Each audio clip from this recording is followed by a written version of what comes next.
No siemanko Elson, dzień dobry, witam Cię bardzo serdecznie, Michu Michalski z tej strony i wbijamy na rynek krypto, bo dzieją się tam całkiem ciekawe rzeczy. Po pierwsze nadciąga Clarity Act w USA, miejmy nadzieję, że już niedługo sprawa będzie rozwiązana. Po drugie mamy prawie straconych 600 bitcoinów z portfeli sprzętowych, gruba akcja naprawdę.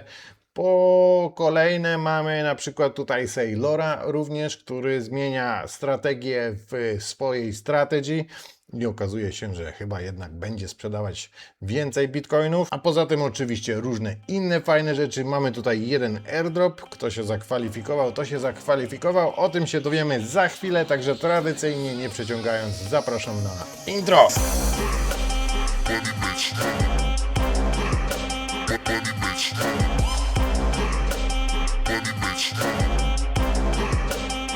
Zaczniemy sobie tutaj od lekkiego przeglądu rynku. Mamy lekką cofkę. Bitcoin 63 700, Ethereum 1880 powiedzmy. Tutaj mamy jakiegoś Unibase'a. Unibase nagle znikąd wskoczył do top 100. FDV mają tutaj 1,6 miliarda. No i zobaczcie, co tutaj się dzieje. To jest jakiś niby projekt, który zajmuje się AI Memory Layer. Tutaj te kryptobąbelki ostatnio coś szwankują. O, mamy również hash. Tego nie było tam akurat widać. Mamy tutaj bita, jeśli chodzi o tygodniówkę, pump, no i ten Yubi szaleje. Tutaj szaleje również Strategy, które oświadczyło, że będzie kontynuować sprzedaż Bitcoina i nie będzie alokować całego nowego kapitału na właśnie kolejne zakupy. Podczas ogłoszenia zarobków za drugi kwartał tego roku ogłosili właśnie, że będą chcieli rozbudowywać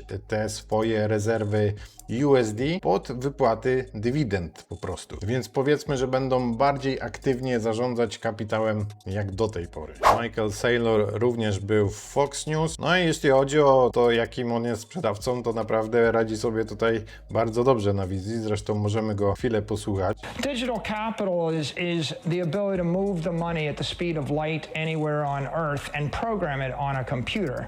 There's a lot of people that are going to want that rather than having, pick a country in Africa where you want to invest your life savings in a building. Right. Forever. Yeah, let's say Angola. Right, and what happens if the government fails? You lose everything. Exactly. Więc wybierz kraj w Afryce, gdzie chciałbyś zainwestować do końca swojego życia. A tutaj po drugiej stronie masz na przykład Bitcoina, który jest, patrzcie na to, na tą listę. Invisible, Indestructible, Immortal, Teleportable, Programmable. No co jak co, ale naganiać to on potrafi. I teraz proszę Państwa Clarity Act, ponieważ mamy tutaj przewodniczącego SEC, który twierdzi, że jeśli Kongres nie wprowadzi Clarity Act, to będą oni musieli zająć się tymi kryptoregulacjami tak czy siak. Więc wywołuje on po prostu presję na to, żeby to puścić w końcu. We are ready, willing and able to come out with rules, that address the same issues in clarity and other aspects of the crypto market. Ultimately, we need the certainty of a statute that will help future-proof so that we have clear direction and to go for. I tutaj mamy znowu BlackRock, który bardzo mocno wspiera również Clarity Act. BlackRock jest naprawdę bardzo bullish ostatnio.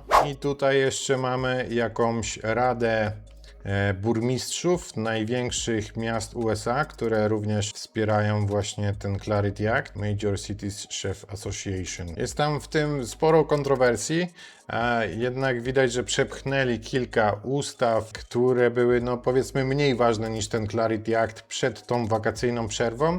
Możliwe, że tutaj w poniedziałek coś się zacznie dziać. Poczekamy, po prostu zobaczymy. Uwaga, teraz tutaj mamy urodziny. 11 urodziny Ethereum. Konkretnie to było wczoraj, 30. No ale wyobraźcie sobie, Ethereum już jest z nami 11 lat. To jest naprawdę kupa czasu. Może ostatnie wyniki Ethereum akurat nie są zbyt zadowalające, ale są osoby, które wierzą tutaj w bardzo świetlaną przyszłość, że zresztą bardzo dużo rzeczy ostatnio się buduje na Ethereum. Dodatkowo założyli tam jeszcze taki dodatkowy fundusz, także coś tutaj może będzie. Zobaczymy, jak poradzi sobie w kolejnym cyklu. Mamy również takie informacje od Base i to jest bardzo ciekawe, jak te informacje się zaczynają, ponieważ powiedzmy, że chciałbyś wypuścić airdrop.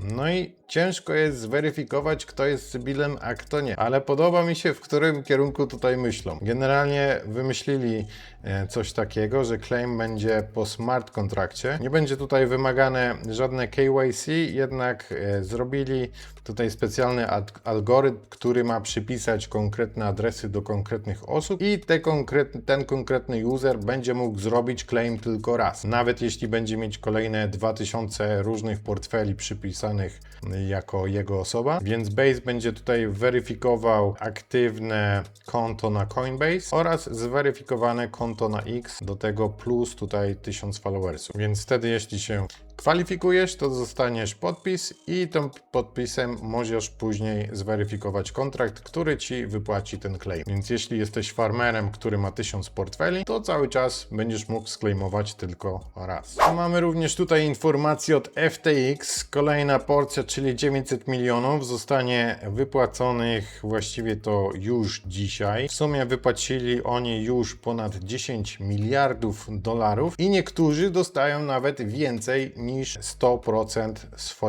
swojego balansu z FTX. Mniejsze konta dostają nawet powyżej 120%.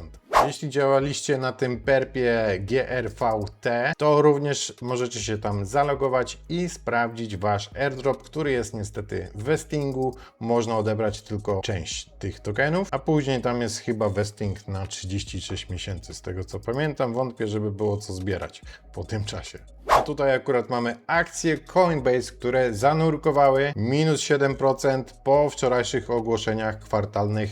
Jeśli chodzi o zarobki, no inwestorzy raczej nie byli zadowoleni. W ogóle ostatnio rynek tradycyjny jest bardzo zmienny i naprawdę to, co się ostatnio dzieje na tych wszystkich akcjach związanych z AI, to rynek akcji bardziej się zachowuje jak krypto, a krypto bardziej wyluzowało teraz. Nawet tutaj znalazłem takiego mema, że mniej więcej to wygląda teraz w ten sposób. Dajcie znać, co o tym myślicie w komentarzu. Aha, no i z tego względu, że dzisiaj mamy ostatni dzień miesiąca, to również macie ostatni dzień, żeby się zakwalifikować na ten cashback w OKX-ie, gdzie możecie zebrać nawet do 20 000 euro. Z tym, że to 20 000 będzie wypłacane w ciągu 52 tygodni. No i oczywiście ten kapitał, który tam zdeponujecie, musicie trzymać przez rok, ale po roku możecie go wypłacić, czy na przykład jak będziecie w czasie tego trwania tych 12 miesięcy, jak będziecie dopłacać, wypłacać, ważne jest to, żeby utrzymać mniej więcej ten sam poziom waszego balansu, wtedy nie stracicie nic z tych 8%, a dodatkowo jeszcze tam możecie sobie wrzucić na przykład na earn, żeby tam zdobyć kolejne kilka procent. Jeśli chodzi o te $400 w Bitcoinie, 400 euro, to już akurat nie jest dostępne, no ale cały czas dzisiaj do 12 można się zakwalifikować na te 8%. Jeszcze standardowo przypomnę, że partnerem kanału jest oczywiście zen.com, gdzie również możecie go użyć na przykład do zrobienia depozytu na OKX zero fee. I tutaj gdybyście chcieli skorzystać z opcji Pro, przy rejestracji wpisujecie hasło michuzen i macie 90 dni konta Zen Pro z Afriko. Dobra, tutaj mamy jeszcze mega sensację, ponieważ jeśli używaliście portfela Cold Card MK2, MK3, MK5 i ta wersja Q, to bardzo możliwe, że wasze seedy po prostu wyciekły. To znaczy nie do końca wyciekły, ale są zagrożone, więc jeśli używacie tych portfeli Cold Card, to są głównie portfele do Bitcoina i jest to no dość spory portfel, taki bardziej znany, to najlepiej wyślijcie swoje bitki gdzieś na świeży portfel, który jest wygenerowany na innym urządzeniu, albo po prostu wyślijcie je tymczasowo na giełdę. Ponieważ te seedy, które były generowane w tych wersjach software'u, które tutaj oni wymienili, no są zagrożone ze względu na to, że nie były do końca randomowe. I tutaj audyt bezpieczeństwa potwierdził, że jest wiele zagrożonych portfeli. No i do tego zresztą widzimy to on-chain, ponieważ znaczy skroili 594 bitcoiny z różnych portfeli. To jest jakieś 38 milionów dolarów i jest tutaj zaangażowanych minimum 500 różnych adresów. Wyczyścili te wszystkie adresy akurat wczoraj, Stało się to w ciągu 25 minut, także jeśli używasz tego portfela, to i tak sprawdź, czy wszystko jest ok. 38 milionów w Bitcoinie po prostu trafiło wszystko na jeden adres. No niestety jest to bardzo smutna sytuacja. Na pewno każdy, kto kupuje portfel sprzętowy, to ma z tyłu głowy to, że ma jednak jakąś gwarancję tego, a tutaj nawet bez żadnych błędów użytkowników niestety mocny przypał. Ciekawe teraz, jak ta firma sobie poradzi z takim faux pas. Ja ostatnio dostałem nowy portfel Tangent do testów, także to jest ten ring plus karty. No i tam widziałem, że teraz mają jakąś nową promocję, ale to wam napiszę o tym post. A tutaj nagram unboxing, trochę poużywam i zobaczymy, jak to działa. Ostatnio również nagrywałem wideo o różnych portfelach, więc jeśli się zastanawiasz, możesz sprawdzić tutaj to wideo i również ostatnio napisałem artykuł o tym, czy ze starego telefonu można zrobić portfel sprzętowy. Znajdziesz go na moim blogu. Dobra, i to by było już w sumie na tyle. Wszystkie linki znajdziesz w opisie. Pamiętaj o tej promocji z OKX na 8%. Zostaw łapkę w górę i komentarz dla zasięgów. Siemanko, pozdrówki, yo!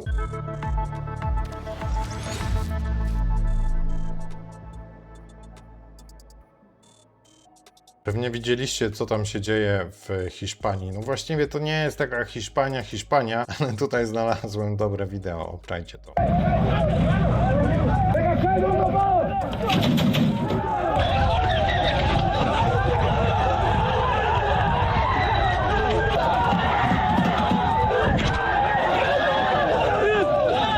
No także zawsze jest to jakieś wyjście z tej sytuacji.